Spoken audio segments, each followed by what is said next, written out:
Finally OnePlus 12 full review అయితే ఈరోజు మనం చేయబోతున్నాం అనమాట. ఇది నా దగ్గరకు వచ్చి 1 వీక్ అయితే ఉంది. ఈరోజు మనం డేట్ చూసుకున్నట్టయితే సాటర్డే 9:50 అయితే అవుతుందన్నమాట. 17th ఫిబ్రవరి 17th. సో ఈ రోజు వరకు అయితే నా ఫోను నా దగ్గరకు వచ్చి 1 వీక్ అయితే అవుతుంది. ఇది నేను సొంత డబ్బులు పెట్టుకున్నాను, ఎటువంటి రివ్యూ యూనిట్ కాదు, పెయిడ్ రివ్యూ అయితే కాదనమాట.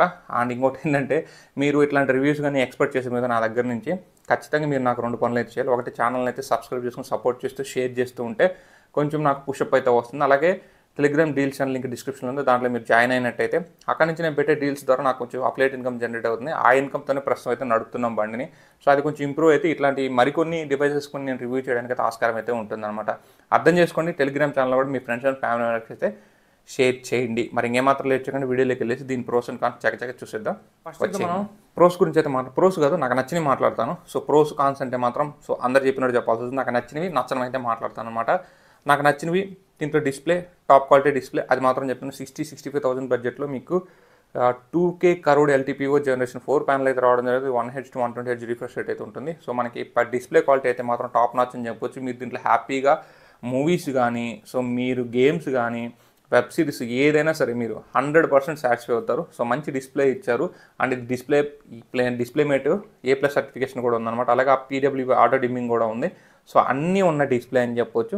ఖచ్చితంగా డిస్ప్లేలో నేను 10కి 9 మార్క్స్ అయితే ఇస్తాను. At the price bracket of 60-65,000 price బ్రాకెట్లో నాకైతే డిస్ప్లే చాలా బాగా నచ్చింది. అలాగే హై బ్రైట్నెస్ లెవెల్స్ ఉన్నాయి. మీకు తెలిసింది దీంట్లో 4500 నిట్స్ హై బ్రైట్నెస్ లెవెల్స్ అయితే ఉంటుంది.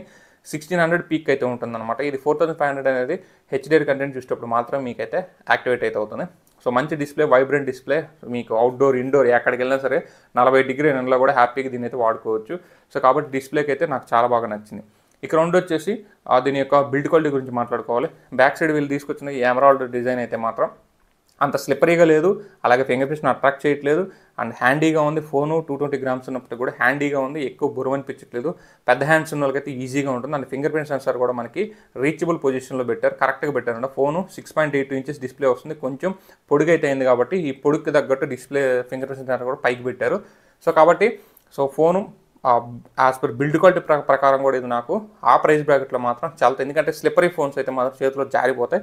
Slippery phones fingerprint attract చేయదు కాబట్టి ఇది నాకు ఇంకొంచెం బెటర్ డిజైన్ అయితే అనిపించింది. బిల్డ్ క్వాలిటీ పరంగా కూడా నేను సాటిస్ఫై. సెంటర్లో మెటల్ ఫ్రేమ్ అయితే వస్తుంది. సో ఇవన్నీ కూడా మనకు ఆ ప్రైస్ బ్రాకెట్లో ఆ డిస్ప్లే కానీ ఇవన్నీ కూడా మనకి టాప్ నాచ్ ఫ్లాగ్షిప్ గ్రేడ్ అయితే చెప్పొచ్చు. అది మాత్రం నేను సాటిస్ఫై అయితే అయ్యాను. నచ్చిన మరొక అంశం ఏంటంటే దీని యొక్క బ్యాటరీ లైఫ్ అని చెప్పొచ్చు. దీంట్లో మీకు 5400 mAh బ్యాటరీ అయితే వస్తుంది. డ్యూయల్ సెల్ బ్యాటరీ అయితే వస్తుంది. అలాగే దీంట్లో మీకు 100 what wired, 50 what wireless charging వస్తుంది. సో ఇది మీకు 1 ఫుల్ డే లాస్ట్ అవుతుంది. నేను ఇక్కడ డిస్ప్లే మీద స్టాట్స్ అయితే వేస్తాను. 1 ఫుల్ డే లాస్ట్ అవుతుంది. నాకు ఫస్ట్ 50% 4 అవర్స్ వరకు అయితే ఈజీగా వస్తుంది అనమాట ఇండోర్లో. అవుట్డోర్లో అయితే 3.5 అవర్ అయితే వస్తుంది. దాని రిమైనింగ్ నెక్స్ట్ 50% వచ్చేసి దగ్గర ఒక 3 అవర్స్ అయితే వస్తుంది ఇండోర్లో. అవుట్డోర్లో 2.5 అవర్ వస్తుంది. ఓవరాల్గా అయితే 6 అవర్స్ అయితే మీకు అవుట్డోర్ బ్యాటరీ బ్యాకప్ వస్తుంది అవుట్డోర్లోకి వెళ్ళినప్పుడు వాడుతున్నప్పుడు. ఎందుకంటే అవుట్డోర్లో మనం ఎండలో ఫోన్ తీస్తే ఎక్కువ బ్రైట్నెస్ అయితే తీసుకుంటుంది, అప్పుడు బ్యాటరీ కన్జ్యూమ్ అవుతుంది. ఇండోర్లో ఏంటంటే మనకి రూమ్ కండిషన్స్లో మనకి 30-40% బ్రైట్నెస్ కంటే ఎక్కువ అవసరం లేదు. సో ఇండోర్లో మనకి 8 అవర్స్ వరకు కూడా బ్యాటరీ బ్యాకప్ టచ్ అయిన రోజు అయితే ఉందన్నమాట. బ్యాటరీ బ్యాకప్ మాత్రం చాలా బాగుంది. నేను బయటికి వెళ్ళాక 1 ఫుల్ ఛార్జ్ పెట్టుకుని బయటికి వెళ్ళాక మళ్ళీ 30-40% రిమైనింగ్ ఇంటికి వచ్చిన ఫోను ఈ మధ్యకాలంలో ఇది ఒకటే అని చెప్పొచ్చు. సో కాబట్టి బ్యాటరీ లైఫ్ అయితే నాకు చాలా బాగా నచ్చింది. అండ్ ఫాస్ట్ ఛార్జింగ్ కూడా చాలా స్పీడ్గా ఛార్జ్ అవుతుంది.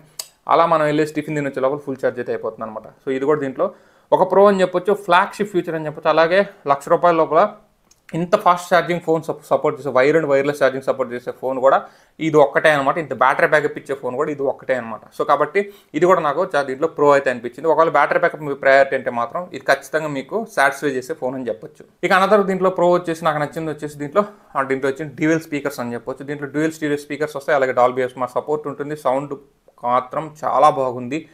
సౌండ్ క్వాలిటీ ఎంత బాగుంది, హ్యాప్టిక్ ఫీడ్బ్యాక్, హ్యాప్టిక్ మోటార్ కూడా అంత బాగా దీంట్లో ఇంప్లిమెంట్ చేశారు. సో ఇవి రెండు మాత్రం ట్రూ ఫ్లాగ్షిప్ గ్రేడెడ్ అని చెప్పొచ్చు. హ్యాప్టిక్ ఫీడ్బ్యాక్, హ్యాప్టిక్ మోటార్ కానీ, మీరు టచ్ చేస్తున్నప్పుడు ఆ వైబ్రేషన్ కానీ, ఇదంతా కూడా గేమ్ ఆడేటప్పుడు వచ్చే వైబ్రేషన్స్ కానీ, అలాగే దీంట్లో ఇచ్చిన ఈ స్టీరియో స్పీకర్స్ కానీ ఖచ్చితంగా మీకు ఒక ఫ్లాగ్షిప్ ఫోన్ అయితే ఖచ్చితంగా ఇది రీప్లేస్ చేస్తుంది అనమాట. అంటే ఏదైతే మీరు ఆ బడ్జెట్లో వచ్చే ఫోన్స్తో కంపేర్ చేస్తే ఇది చాలా బెటర్ అని చెప్పొచ్చు. మంచి సౌండ్ క్వాలిటీ ఉంది. అలాగే మనకి బ్యాస్ కానీ ట్రిపుల్స్ కానీ ఇవన్నీ కూడా మనకి చాలా క్లియర్గా అయితే వస్తున్నాయి. సో ఈసారి వీళ్ళు ఇంకొంచెం బెటర్ ఇంప్రూవ్మెంట్ అయితే చేశారని చెప్పొచ్చు స్టీరియో స్పీకర్స్ విషయంలో, అలాగే హ్యాప్టిక్ మోటార్ విషయంలో. ఇవి రెండు కూడా నాకు చాలా బాగా నచ్చిన అంశాలు అనమాట. దీంట్లో కనెక్టివిటీ విషయాన్ని మాట్లాడుకోవాలి. Wi-Fi 7 అయితే వస్తుంది దీంట్లో. సో వైఫై కనెక్ట్ అయితే మాత్రం సూపర్ స్పీడ్ అయితే తీసుకుంటుంది. అలాగే మనకి డ్యూయల్ 5G వస్తుంది. అలాగే ఈ ప్రాసెసర్ స్పీడ్ ఎలా ఉంటుందంటే నా దగ్గర ఉన్న ఇంకొక మొబైల్ రెండు పక్కన పెడితే ఇదైతే చాలా స్పీడ్ అయితే వెళ్ళిపోతుంది అన్నట్టు నెట్వర్క్. సో మొబైల్ నెట్వర్క్ కానీ వైఫై నెట్వర్క్ చాలా స్పీడ్గా తీసుకుంటుంది, ఫాస్ట్గా అయితే ఉంది. అలాగే దీంట్లో మనకి కాల్స్ రికార్డ్ చేయాలన్నా కూడా మనకి ఓడేలర్ కానీ వేసుకున్నారంటే గూగుల్ డైలర్ రీప్లేసెస్ కాల్స్ కూడా రికార్డ్ చేసుకోవచ్చు. కాల్ క్వాలిటీ బాగుంది, ఇటు స్పీకర్స్ నుంచి బాగుంది, అటు ఇయర్ పీస్ నుంచి బాగుంది. కాల్ డ్రాప్స్ కానీ అండ్ సిగ్నల్ డ్రాప్స్ కానీ ఏం లేవు. సిగ్నల్ అయితే స్ట్రెంత్ అయితే చాలా బాగుంది. ఇప్పుడు కూడా ఈ రూమ్లో మనకి 3 పాయింట్స్ నుంచి రాదు, ఇక్కడ 4 పాయింట్స్ 5 పాయింట్స్ కూడా టచ్ అవుతుంది అనమాట. సో మనకి ఈ టోటల్ 4 పాయింట్స్ కూడా ఇక్కడ టచ్ అవుతుంది. సో కాబట్టి నాకు సిగ్నల్ రిసెప్షన్ కాల్స్ విషయంలో ఎటువంటి ప్రాబ్లం లేదు. మళ్ళీ చెప్తున్నాను, ఓడేలర్తో రీప్లేస్ చేసుకుంటే మీరు కాల్ రికార్డింగ్ కూడా చేసుకోవచ్చు. ఓడేలర్ అయితే గూగుల్ ప్లే స్టోర్లో అఫిషియల్ యాప్ అనమాట, అక్కడ నుంచి డౌన్లోడ్ చేసుకోండి.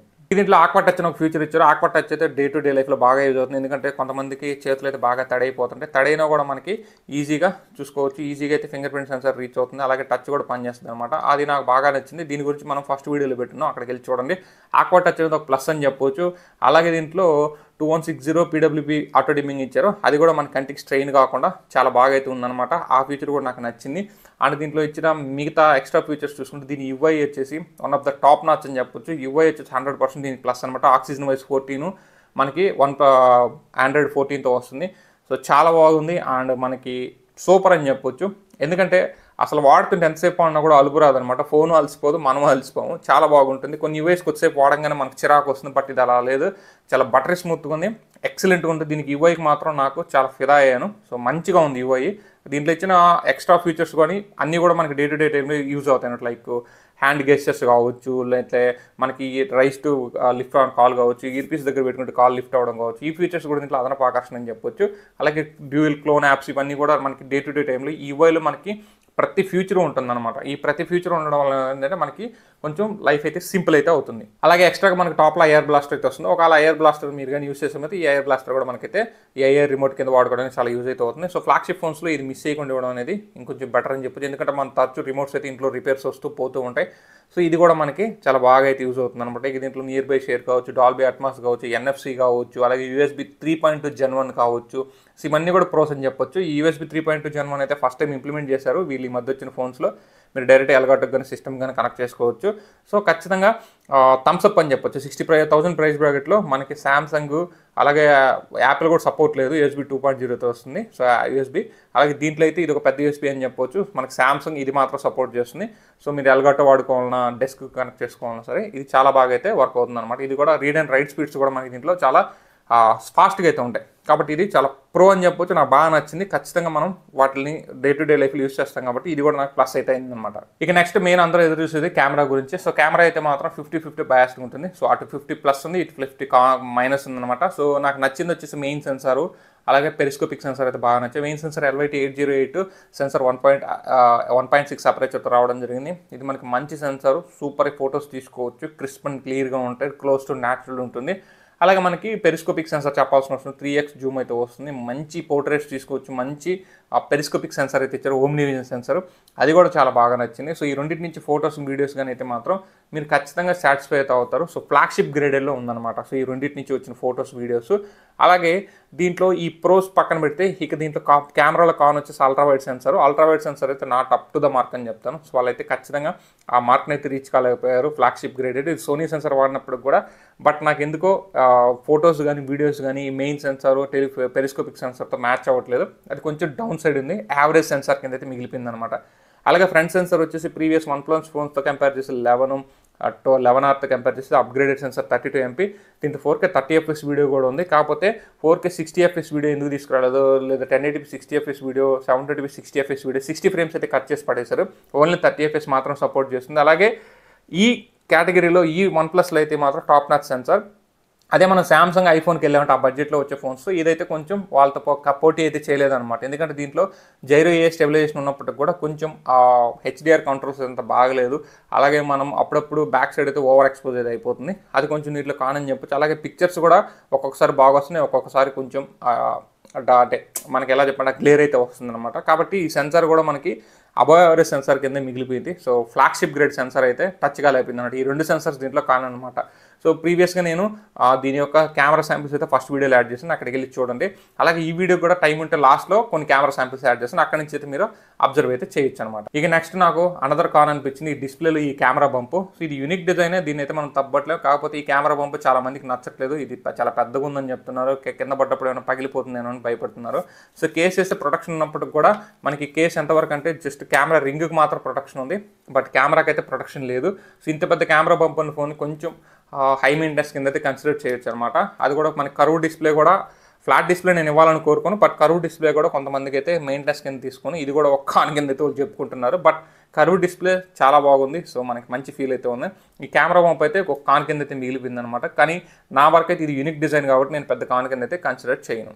ఇక దీంట్లో ఇచ్చిన థర్మల్ మేనేజ్మెంట్ విషయానికి వస్తే దీంట్లో వీళ్ళు హైయెస్ట్ కూలింగ్ ఛాంబర్ ఇచ్చామని చెప్తున్నారు మొబైల్ ఇండస్ట్రీలోనే. బట్ అంత హైయెస్ట్, అంత హైఫై కూలింగ్ ఛాంబర్ ఇచ్చినప్పుడు కూడా అంత పర్ఫెక్ట్గా వర్క్ అవ్వట్లేదేమో నాకు అనిపిస్తుంది.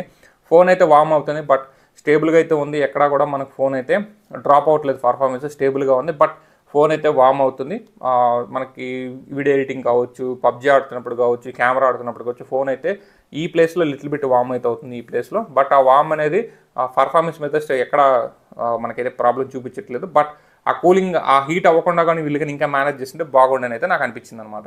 ఇక నెక్స్ట్ దీంట్లో మనకి స్ప్లాష్ ఆఫ్ IP65 రేటింగ్ మాత్రం ఇచ్చారు, IP68 ఇవ్వలేదని అయితే అందరూ అడుగుతున్నారు. సో బడ్జెట్ కన్స్టెంట్లో చూసుకుంటే మాత్రం అది మనకి ఇవ్వలేకపోవచ్చు, బట్ బడ్జెట్ కాకుండా ఇంకొంచెం 2000 ఎక్స్ట్రా పెట్టి IP68 ఇస్తే బాగుండని అనిపించింది. బట్ నాకైతే, నేను ఎక్కువ వాటర్ ఎన్విరాన్మెంట్లో ఉన్నాను కాబట్టి నాకైతే ఓకే. బట్ ఎవరైనా కానీ ఎక్కువ వాటర్లో రైనీ సీజన్లో ఫోన్ వాడుతుంటే వాళ్ళకైతే IP68 ఇచ్చుంటే బాగుండని అనిపించింది. ఇంకో 2000 పెట్టి కూడా అది మనం కాన్ అని చెప్పలేము, ప్రో అని చెప్పలేము, అది బ్యాలెన్స్డ్గా అలా ఉండిపోయింది. అలాగే నేను అబ్జర్వ్ చేసినట్లు ఇప్పటివరకు ఉన్న నాకు నచ్చినవి నచ్చలమే, అంటే ప్రోస్ అండ్ కాన్స్ అని అనుకోండి. సో ఈ విధంగా అయితే నాకు నచ్చినవి మాత్రం నేను ఎక్స్ప్లెయిన్ చేశాను. ఇది నా 1 వీక్ రివ్యూ మాత్రమే.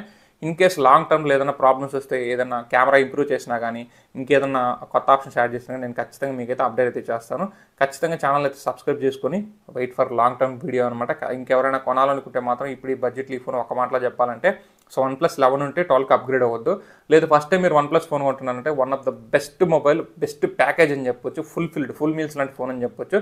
ఖచ్చితంగా ఆ బడ్జెట్లో నాకు ఆ iPhone 15, 14, Samsung S సిరీస్ కన్నా కూడా S23, 24 కన్నా ఇది చాలా మంచి ఫోను. ఖచ్చితంగా వాటిలన్నిటికన్నా ఇది చాలా బెటర్ ఫోన్ అని చెప్తున్నాను, అది ఒకటి మాత్రం చెప్పగలను. ఎందుకంటే నేను ఈ ఫోన్స్ అన్ని వాడున్నాను కాబట్టి ఇది నా ఫైనల్ వర్డిక్ట్ అనమాట. ఖచ్చితంగా 60-65 వేల ప్రైస్ బ్రాకెట్లో ఇది మీకు ఫుల్ మీల్స్ లాంటి ఫోన్ అయితే చెప్పొచ్చు అనమాట. ఇది guys, ఈ వీడియో కానీ లైక్ చేయండి, షేర్ చేయండి, మన ఛానల్ సబ్స్క్రైబ్ చేసుకుని సపోర్ట్ అయితే ఉంది. This is your signing off. జై హింద్ guys.